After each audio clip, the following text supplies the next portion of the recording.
Good day, everyone. Welcome back to our channel and welcome to another video where in today's one we're taking a look at Vinted and I'll be explaining to you guys how can you add a bank account onto your profile. So let's jump right into it. First of all, you'll open up Vinted on your web browser. Make sure to be logged in with your profile. In the top right corner, you click on your profile item or profile picture and then click on profile settings. Then you'll click on edit profile. And on the left hand side, go down until you see payments. To add a new payment method, you will add new card or add bank account.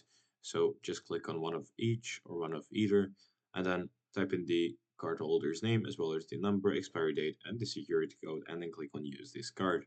Later on, you'll be able to use this card in order to pay on Vinted or to withdraw your balance if you're selling items. So that's it for today. Thank you for watching this video. If you found it helpful, leave it a like, subscribe, and I'll see you guys in the next one. Goodbye.